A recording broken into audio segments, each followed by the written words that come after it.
অন্তত মাগরিবের পর থেকে যা আরম্ভ হয়েছে এখন পুরাটা ইবাদত চলছে। এই ইবাদতটা পৃথিবীতে যত নফল ইবাদত আছে তার ভেতরে সবচাইতে উত্তম এবং শ্রেষ্ঠ, আফদালুল ইবাদা। এখানে তাফসীর দিয়ে নবীজি জানিয়েছেন পৃথিবীতে এর চাইতে উত্তম ইবাদত আর নেই। মসজিদে নববীতে নবীজি প্রবেশ করে দেখলেন কিছু মানুষ কোরআন শরীফ নিয়ে ব্যস্ত আছে। বাম পাশে তাকিয়ে দেখলেন কিছু মানুষ আল্লাহর জিকির করছে। নবীজি বললেন দুইটা দল ভালো কাজে আছে, তবে সবচাইতে উত্তম কাজে আছে তারা যারা আল্লাহর কোরআন নিয়ে ব্যস্ত আছে। আল্লাহ আমাকে এই মুহূর্তে নির্দেশ পাঠিয়েছেন কোরআনে কারীম নিয়ে যারা ব্যস্ত আছে আমি যেন তাদের এই ময়দানে শ্রোতা হিসাবে বসে পড়ি। আপনি টের পাচ্ছেন কি বললাম? বিশ্বনবী যদি এখন বেঁচে থাকতেন আরে কুমারখালী এই সান্দিয়ারা এই রাস্তা দিয়ে যদি হেঁটে যেতেন, নবীজি কোরআনের এই আলোচনা শোনার জন্য দামি অনুষ্ঠানে নিজে শ্রোতা হয়ে বসে পড়তেন। এইরকম একটা জায়গায় আমার মতো আপনার মতো মানুষ বসে আছে, খুশি হয়ে বলেন আলহামদুলিল্লাহ।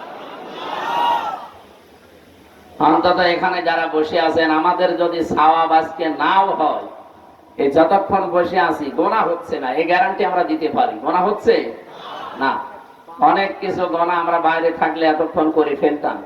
সব অপরাধ থেকে আল্লাহ আমাদেরকে মাহফুজ রেখে কোরআনের এক একটা অক্ষরে 10টা করে নেকি হয়। হাদিস আমরা শুনেছি, মান ক্বারা আল কোরআন হারফান ফালাহু আশরু হাসানাত। হাসানাতুন না, হাসানাত বহু বছর। কেউ যদি কোরআনের একটা আয়াত পড়ে একটা অক্ষর তেলাওয়াত করে কমপক্ষে তার আমল নামে আল্লাহ 10টা করে নেকি দান করবে। নেকির মর্যাদা এখন বোঝা যাচ্ছে না, এটা বোঝা যাবে চোখ বন্ধ করে। তাফসীরে ফি জিলালিল কোরআনে পড়েছি কিয়ামতের কঠিন ময়দানে রব্বুল আলামিন মানুষের একটা নেকি যখন কম হয়ে যাবে এই লোকটাকে আল্লাহ পাঠিয়ে দেবে যা তার আপনজনদের কাছে যা। চিন্তা করবে পৃথিবীতে সবচাইতে বেশি কষ্ট স্বীকার করেছিল আমার জন্য আমার মা, এই জন্য মায়ের কাছে প্রথমে যাবে, ভাইয়ের কাছে যাবে। এমন এমন মানুষের নাম আমি এখানে পেয়েছি, প্রায় 7 জনের নাম আছে। এই আয়াতটা একটু চিন্তা করেছিলাম আল্লাহ কেন এদের নাম দিলেন প্রথমে। এখানে বেশি হয়ে যাচ্ছে ভাই, কথা বলা যাবে না, যে যেখানে থাকে থাক, এদিকে তাকিয়ে থাকে। এমনি অল্প সময় কথা বলবে গরম। ইয়াওমা ইয়াফিরুল মারউ মিন আখিহি ওয়া উম্মিহি ওয়া আবিহি ওয়া সাহিবাতিহি ওয়া বানি। আপনি সিরিয়াল হিসাবে যাদের নাম আল্লাহ বললেন হিসাব করে দেখেন, এই মানুষগুলো দুনিয়ায় বিপদে পড়লে এগিয়ে যায়। প্রথমে আল্লাহ ভাইয়ের নাম দিয়েছেন, মায়ের নাম দিয়েছেন, বাবার নাম দিয়েছেন, এরপরে স্ত্রীর নাম দিয়েছেন, সঙ্গে সাথে সন্তানাদি, এরপরে দুনিয়ার অন্য কেউ। আমি একটা একটা করে সিরিয়াল মিলিয়ে দেখেছি, এর ভেতরে পীর সাহেবের নাম নেই। আছে? প্রথমে ভাইয়ের নাম, মায়ের নাম, বাবার নাম, স্ত্রীর নাম, সন্তানের নাম, বন্ধুর নাম, 7 নম্বরে দুনিয়ার অন্য কেউ। আমার এই ছোট্ট মাথায় এসেছে যে এতগুলো মানুষের সিরিয়াল হিসাবে আল্লাহ নাম দিলেন, শব্দের ভেতরে মারাত্মক শব্দ দিয়েছেন ইয়াফিরু। এর বাংলা অর্থ হচ্ছে মাজা তুলে দৌড় দেওয়া। এই এলাকায় আমার মনে হয় কুষ্টিয়া এলাকায় মানুষ বলে খেচ্ছে দৌড় দেওয়া। খেচ্ছে দৌড় দেওয়া বলে না? সাপে তাড়লে বাঘে তাড়লে মানুষ যেভাবে দৌড়ায়, কিয়ামতে আপনজন দেখলে মানুষ ওইভাবে দৌড়াবে। কুষ্টিয়াবাসী এটা রেকর্ড হচ্ছে, তামাম দুনিয়া এখন শুনতেছে, বাংলা ভাষাভাষী যারা লাইবে সবাইকে উদ্দেশ্য করে বলছি, যাদের নাম বললাম সিরিয়াল হিসাবে আল্লাহর দেওয়া ঘোষণা অনুযায়ী, এরা যদি কিয়ামতের দিন স্বীকার না করে পালিয়ে যায়, বলেন তো যারা পীরের ওপরে ভরসা করে আছেন আল্লাহর কসম অনেক পীর বলবে আমি পীর ছিলাম না। আপনার মা যদি বলে আমি সন্তান পাবো কোথায়, আমার তো বিয়ে হয়নি, বাবা যদি বলে আমি সন্তান পাবো কোথায়, আমার বিয়ে হয়নি, আল্লাহর কসম পীর সাহেব বলবে আমি পীরই ছিলাম না, মরিদ পাবো কোথায়? এই জন্য কারো উপরে ভরসা করে কোনো লাভ নেই। আপনার শুধু নিজের জীবনের উপরে ভরসা করেন, কতটুকু কাজ কারবার আপনি করলেন। আমার এই 33 বছর বয়স, এই 33 বছরে আমি যা করেছি এইটার উপরে ভিত্তি করে আমার জীবনে কিয়ামতে আল্লাহ বিচার করবে। মাঝে মাঝে একা থাকলে মনে হয় এখনই যদি মারা যায়, আল্লাহ পাক যদি নিজের সামনে দাঁড়িয়ে জিজ্ঞাসা করে, আমির হামজা 2024-25 সাল চলছে, এটা জুন মাসের 1 তারিখ পর্যন্ত তোরে মাফ করে দিলাম, যা শুধু 2 থেকে 10 এই 9 দিনের হিসাব দিয়ে জান্নাতে চলে যা। আমার তো মনে হয় এই 9 দিনের হিসাব এখনো আমার জোগাড় হয়নি। আপনারও পারবেন না? আপনার আল্লাহর ওলি আছে না লালন? এ থানায় না? হ্যাঁ।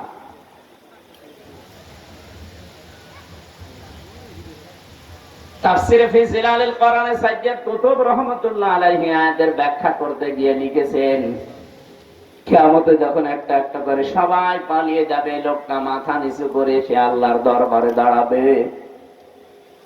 লোকটা যদি জ্ঞানী হয়, জ্ঞানী মানে আলেম, এই লোকটাকে আল্লাহ চাদর দিয়ে ঘিরে নেবে, কুদরতি ভাবে ঘিরে একা একা জিজ্ঞাসা করবে, এই এই কাজগুলো করেছিলি? ও তো জানি যে আমার আগে পরের প্রকাশ্য গোপনের সব বিষয় আল্লাহর জানা আছে। মাথা নিচু করে বলবে, আল্লাহ হ্যাঁ আমি করেছি। আল্লাহ পাক ওই লোকটা আলেম, এজন্য ওর দিকে তাকিয়ে এর অনুশোচনা অনুতপ্ত হওয়া দেখে ডাক দিয়ে বলবে, আমার দিকে তাকা, গোপনে তোরে মাফ করে দিলাম, কাউকে বলবি না, যা। আপনি কথার লোড কত টের পেয়েছেন?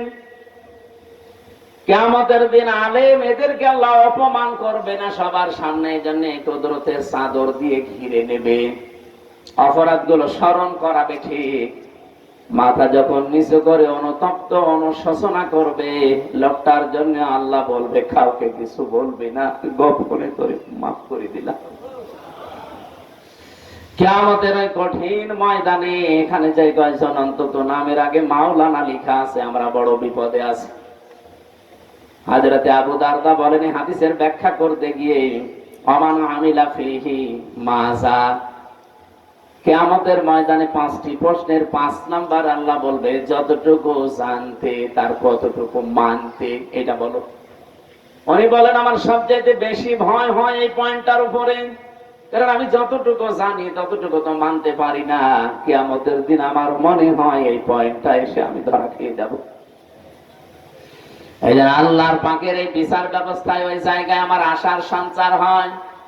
আলেমদেরকে আল্লাহ ঢেকে ফেলবেন কুদরতি চাদর দিয়ে, সবার সামনে অন্তত অপমান না করে বলবে, বান্দা কাউকে বলবি না, যা, আমার যে গফর আর গফফার নাম আছে আমি তোরে মাফ করে দিলাম।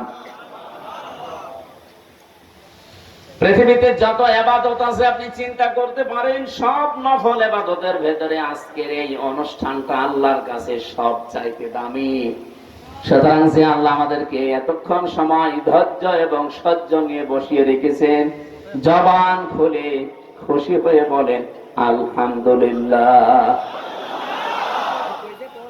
দরুদ আর সালাম পাঠ করছি মুহাম্মদ রাসূলুল্লাহ সাল্লাল্লাহু আলাইহি ওয়াসাল্লামের প্রতি। আমরা কোরআনে কারীম 2টা জায়গা থেকে 2টা আয়াত পড়েছি।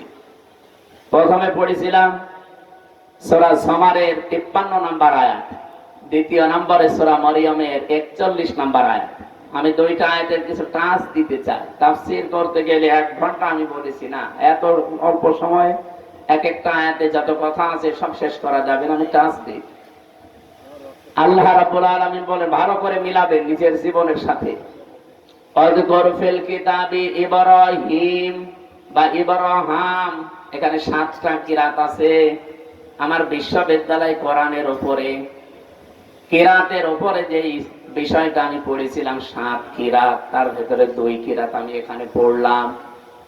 রব্বুল আলামিন বলেন, স্মরণ করো বা আলোচনা করেছি এই কিতাবের ভেতরে আমার নবী ইব্রাহিম আলাইহিস সালামের কাহিনী। ইন্নাহু কানা সিদ্দীকান নাবিয়্যা, নিশ্চয় অবশ্যই সে ছিল সিদ্দিক এবং নবী। তাহলে এখানে আমরা কিতাবের ভেতরে আলোচনা পাচ্ছি, অনেকগুলো মানুষের নামের আলোচনা আছে, তার ভেতরে এক নম্বরে পেলাম ইব্রাহিম, যিনি আমাদের জাতির পিতা। আমাদের জাতির পিতা যে ইব্রাহিম, এ বিষয়ে কোনো সন্দেহ আছে? আমাদের রিমান্ডে জিজ্ঞাসা করেছিল ওই মাটির নিচে আয়না ঘরে যে আমাদের জাতির পিতাকে, যেই বলেছি ইব্রাহিম, সঞ্জয় দত্ত এসপি, আমার বাবা মা করে গালিগালাজ দিয়ে বলছে, বেটা বেয়াদব, ইব্রাহিমকে জাতির পিতা বঙ্গবন্ধু। কোরআনের আয়াত পড়লাম ওনার সামনে। কিসের কোরআন? আল্লাহ পাক জানিয়েছেন, মিল্লাতা আবিকুম ইব্রাহিম হুয়া সাম্মাকুমুল মুসলিমিন। তোমাদের জাতির পিতার নাম ইব্রাহিম। এই যে যত মিল্লাত আমরা দেখি, এই যে কোরবানি গেল গতকালকে পর্যন্ত, এই যত রকমের অনুষ্ঠান আমরা করেছি, এগুলো সব কিন্তু ইব্রাহিম নবীর আদর্শ, তার মিল্লাত থেকে পাওয়া। এই কোরবানির সিস্টেম আদম নবীর জামানায় ছিল না, ওনার জামানার সিস্টেম আলাদা ছিল। এরকম চাটিয়াল ময়দানের ভেতরে একটা পশু জবাই করে রেখে আসতো, আগুনের ঝলক এসে ওটা পুড়িয়ে ফেলতো। আমার এই আয়াতটা পড়ার পরে মাঝে মাঝে মনে হয়, এখন যদি এই শরীয়তটা বাংলাদেশে থাকতো, কত হাসি আমরা যে ধরা খেতাম। কারণ হালাল খাবার, হালাল কর্মজীবন, জীবন পবিত্র, এইরকম মানুষেরটাই শুধু আল্লাহ পুড়িয়ে ফেলতো, বাকি যার হালাল কর্মজীবন নেই তারটা পড়ে থাকতো। আগস্টের 5 তারিখের পর থেকে এই 10 মাস 5 দিনে আপনি বলেন, বহু মানুষ এই 10 মাস 5 দিনে এমন এমন কামাই করেছে যেটা পুরাটাই হারাম। কথা বলে দেখুন, এই যে যারা চাঁদাবাজি করেছে, এই এলাকায় হয়তো না থাকতে পারে, করেছে তো সারা বাংলাদেশে কোন জায়গায়। চাঁদাবাজি যারাই করেছে ওর পুরাটাই হারাম। বলেন, গত মাসে আমাদের জেলা ইউনিটের একটা বৈঠকে একটা হাদিস আমাকে পড়িয়েছে, মানিদ্দাহা মা লাইসা লাহু ফালাইসা মিন্না। কি পড়েননি আপনি? মানিদ্দাহা মা লাইসা লাহু ফালাইসা মিন্না ওয়ালিয়াতাবাওয়া মাকআদাহু মিনান নার। মুসলিম শরীফের হাদিস। হযরতে আবু যর রাদিয়াল্লাহু তাআলা আনহু বর্ণনা করেন, কোন ব্যক্তি যদি এমন জিনিসের মালিকানা দাবি করে যে জিনিস তার না, জোর করে জবরদস্তি দখল করে নিজের আয়ত্তে নিয়ে নেয়, দুইটা শাস্তি তার জন্য। 1 নম্বরে ফালাইসা মিন্না, ওই দিন থেকে সে আর নবীর উম্মত নেই। আমার মনে হয় আগস্টের 5 তারিখের পর থেকে এই জুন মাসের 10 তারিখ পর্যন্ত বহু মানুষ আল্লাহর নবীর উম্মতের তালিকায় আর নেই। 2 নাম্বারটা আরো কঠিন, ওয়ালিয়াতাবাওয়া মাকআদাহু মিনান নার। সে যেন জাহান্নামে নিজের স্থান একটা তৈরি করে নিল। সুতরাং যারা এই কাজ করেছেন, এখনো করছেন, আপনি যদি এই টাকা, এই সম্পদ, এই মাল যদি তাকে ফেরত না দেন, আপনি মরে গেলে আমি না, কাবা শরীফের ইমামও যদি বলে বিসমিল্লাহি ওয়া আলা মিল্লাতি রাসূলিল্লাহ, কিছুই হবে না। আল্লাহর নামে রাসূলের দলে তুলে দিয়ে গেলাম, আপনি আল্লাহর নামেও নেই, রাসূলের দলেও নেই। এই কথা বলেন না কেন? সুতরাং আমরা চাই, আমার নিজের জেলা এটা, 64 জেলার ভেতরে জেলার প্রতি আমার মায়া মহব্বত ভালোবাসা এমনি মানুষ হিসাবে একটু বেশি। সেই হিসাবে বলছি, যারা অন্যের সম্পদ দখল করেছেন ফেরত দেন। কারা কারা দেবেন হাত তোলেন তো। ও, এলাকায় হালকা কয়েকজন আছে, ঠিক। হাদিস মনে হয় এখানে বলা আমার ঠিক হলো না নাকি? এলাকায় তো এগুলো নেই।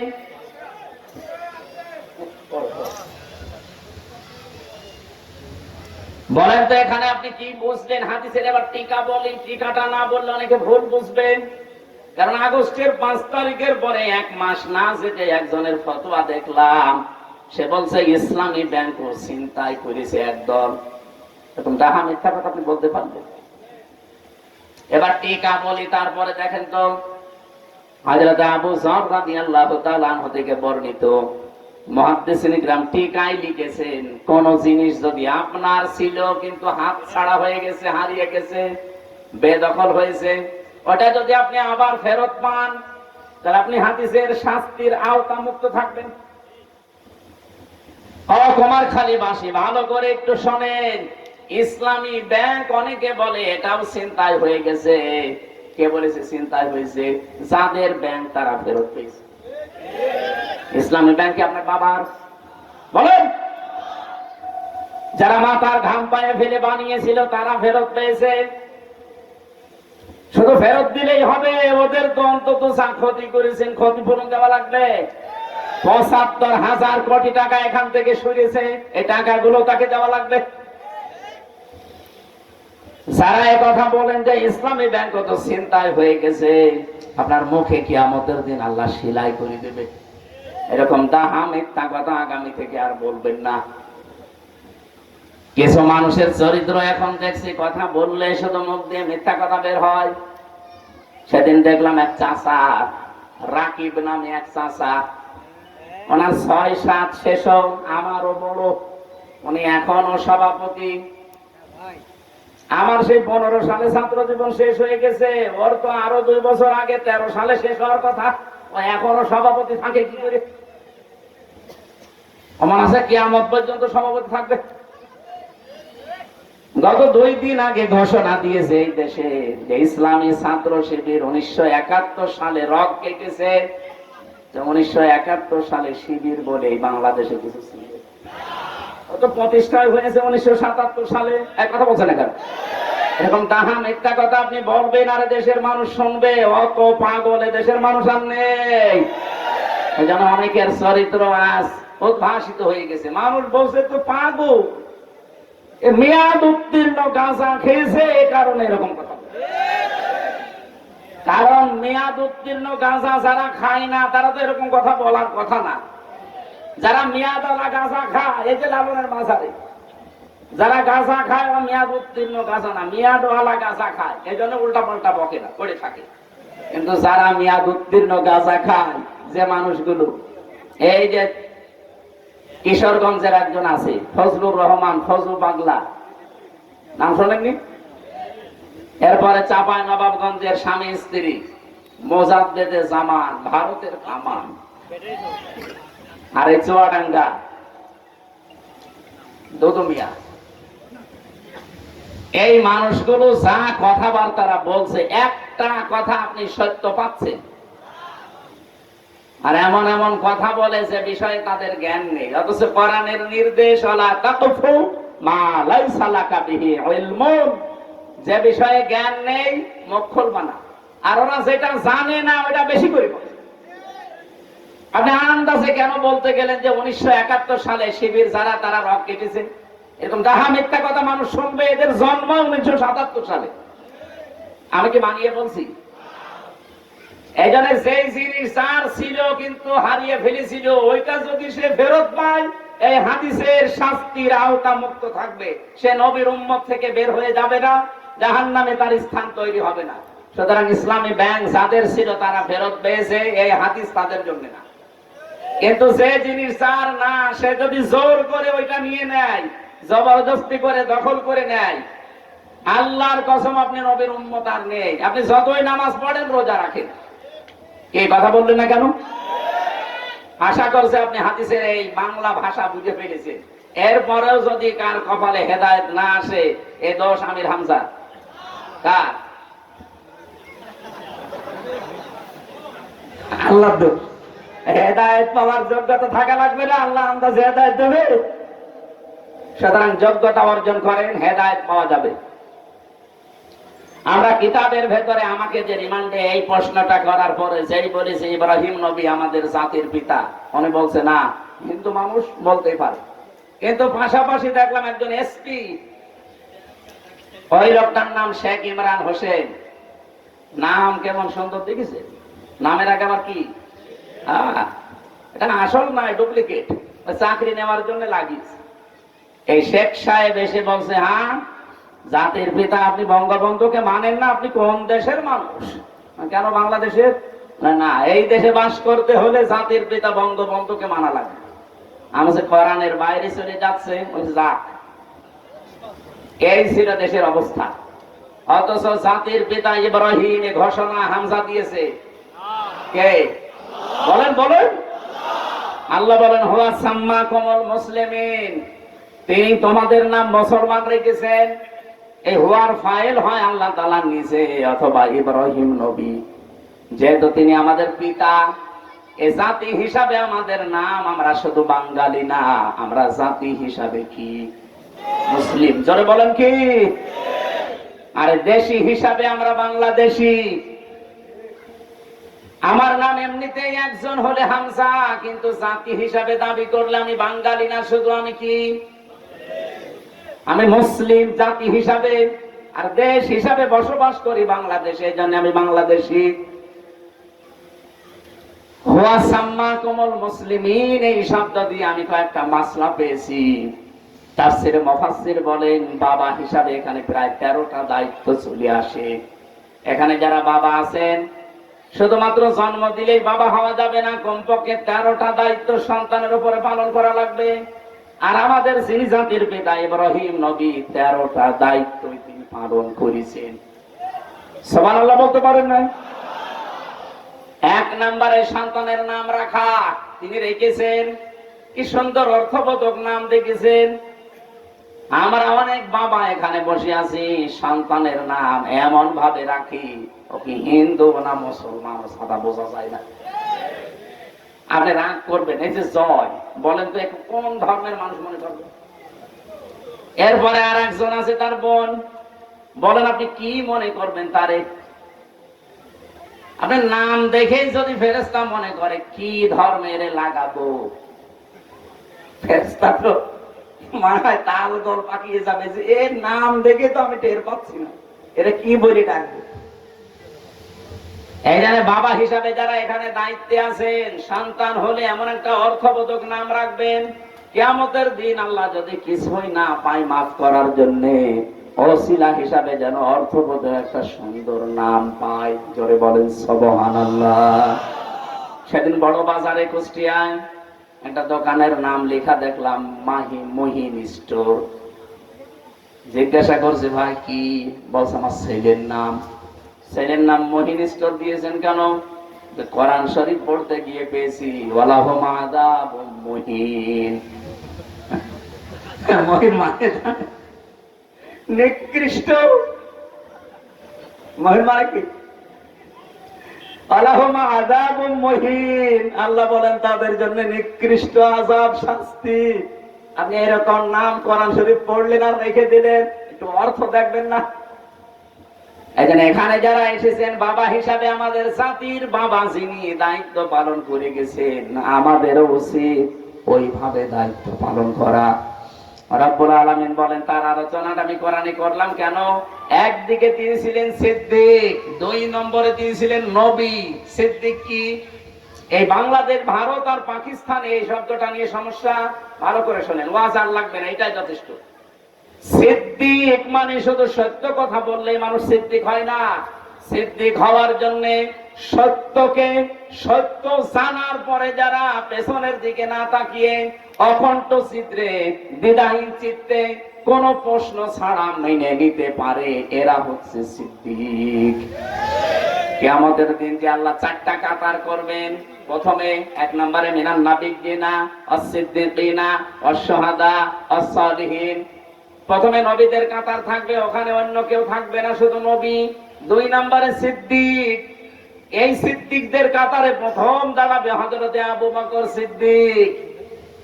তা আপনাকে আবু বকর সিদ্দিক যদি হতে হয়, উনি যেভাবে সত্যকে সত্য জানার পরে প্রশ্ন ছাড়া মেনে নিয়েছিলেন, আজ আমার মনে হয় বাংলাদেশে ওই সময় এসে গেছে।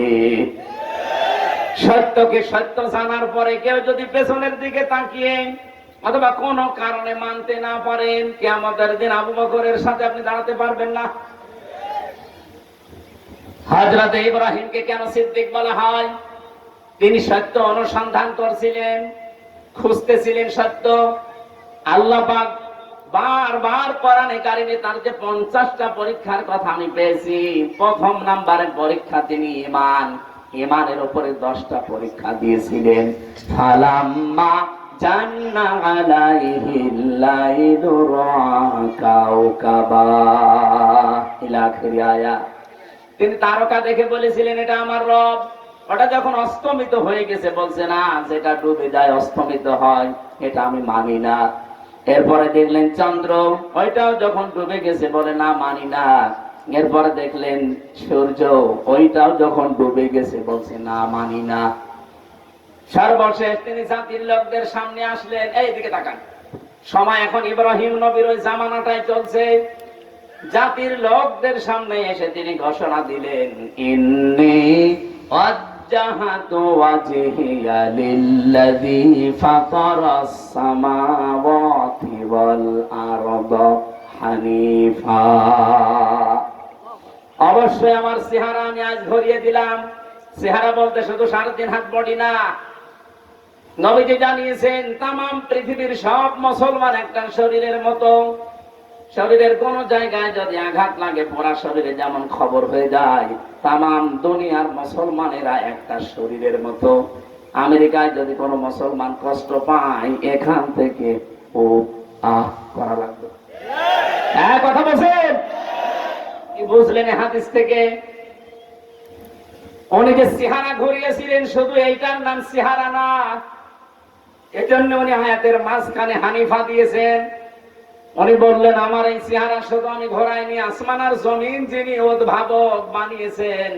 সাধারণ শব্দের শাব্দিক অর্থ হচ্ছে মডেল ছাড়া, নমুনা ছাড়া, কোন নিদর্শন ছাড়া, কোন আকার আকৃতি ছাড়া নতুন করে যিনি একটা জিনিস বানাতে পারেন, সেটার আরবি নাম ফাতার। উনি ঘোষণা দেওয়ার ভেতরে আয়াতের শব্দ দেখেছেন, ইন্নী ওয়াজ্জাহাতু ওয়াজহিয়া লিল্লাযী ফাতারাস সামাওয়াতি ওয়াল আরদা হানিফা।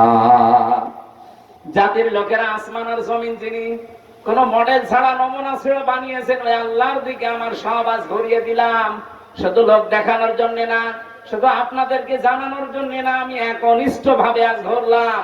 আমি জানি আমার এই ঘোরাতে আমার বাবা বেচার হবে, কারণ আমার বাবা নিজে মূর্তির ব্যবসা করে। আমি জানি আমার এই ঘোরাতে আমার জাতির লোকেরা বিমুখ হয়ে যাবে, যাক।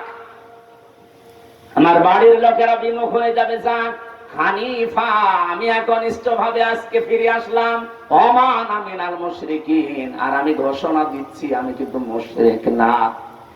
হযরত ইব্রাহিম তিনি সত্যকে খুঁজতেছিলেন, খুঁজতে অনুসন্ধান করতে যখনই পেয়ে গেছেন, সব কিছুকে বিমুখ করে তিনি সত্যকে মেনে নিয়েছেন।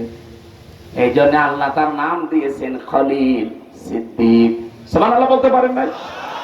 আত্তাখাযাল্লাহু ইব্রাহিমা খলিলা, আমি আল্লাহ নিজে ইব্রাহিমকে খলিল, অন্তরঙ্গ বন্ধু হিসাবে গ্রহণ করেছি। আর এখানে বলছেন আমার ইব্রাহিম সিদ্দিক। সত্যকে সত্য জানার পরে কত বাধা ছিল তার, পরিবারের বাধা, বাবা মার বাধা, সমাজের বাধা, রাষ্ট্রের বাধা, সব বাধা উপেক্ষা করে বলেছিলেন হানিফা, আমি একনিষ্ঠ ভাবে ঘুরলাম। আজও বাংলাদেশে ওই সময় চলছে। ৭৩টা দল বাংলাদেশে কাজ করছে, ৭৩টা দল। আপনি বলেন এই দলের ভেতরে 5টা কর্মসূচি যারা পালন করে আল্লাহর ভাষায় তারা সফল। ফালাকতাহামাল আকাবাতা ওয়া মা আদরাকা মাল আকাবা। আল্লাহ পাক বলেন না, সে গিরিপথে যেতে রাজি না। আপনি জানেন গিরিপথ কি? সেটা ফাক্কু রাকাবা, যারা মানুষকে দাস মুক্তির জন্য চেষ্টা করে। আয়াতের ব্যাখ্যা 2টা।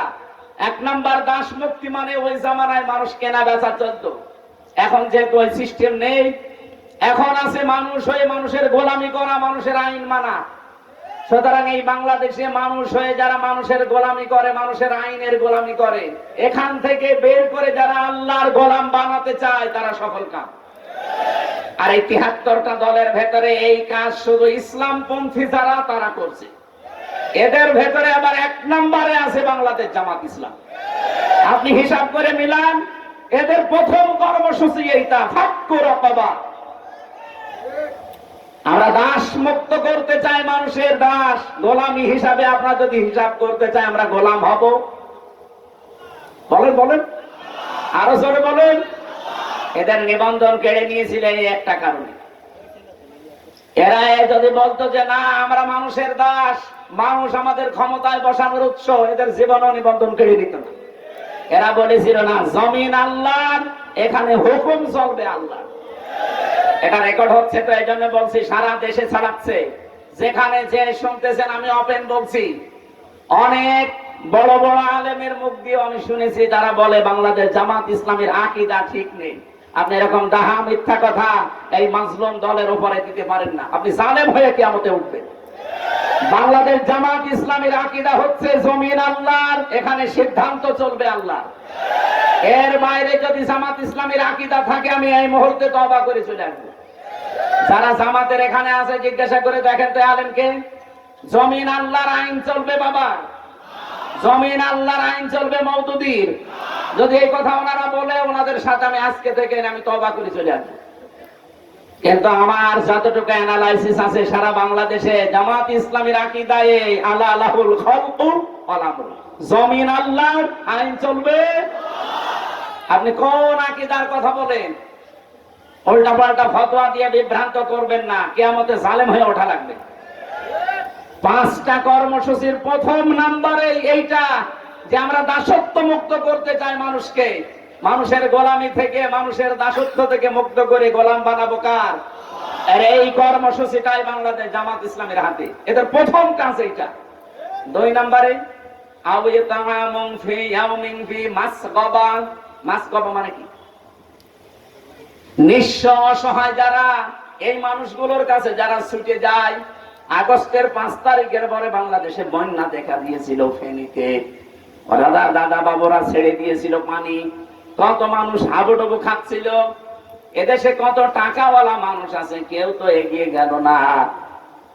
জামাতের আমিরে জামাত ডাক্তার শফিকুর রহমান এই পর্যন্ত পানির ভেতরে নেমে মানুষের বাড়িতে খাবার পৌঁছিয়েছে। এটা কি বানানো কথা? আরে ভাই, কোরআনের সাথে যাদের কর্মসূচি মিলে যায় সেখানে বাদ দিয়ে আপনি কোন জায়গায় জড়াচ্ছেন? আর কথা বললেই বলে হ্যাঁ হুজুর শুধু টেনে কথা বলে। টেনে কথা বলা কোরআন শরীফ মেলে তাদের সাথে, আপনার সাথে তো একটাও মেলে না। আপনার সাথে একটাও মেলে না, আপনার দিকে আমি যাবো কি? আমি কি বানাবো কোরআন শরীফ?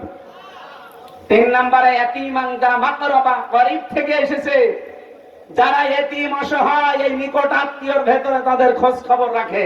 আর বাংলাদেশে আপনি দেখেন একামতের দিনের দায়িত্ব যারা মন থেকে পালন করে, লোক দেখানোর জন্য না, যারা মন থেকে পালন করে এরা আত্মীয় স্বজনের হক আদায় করে।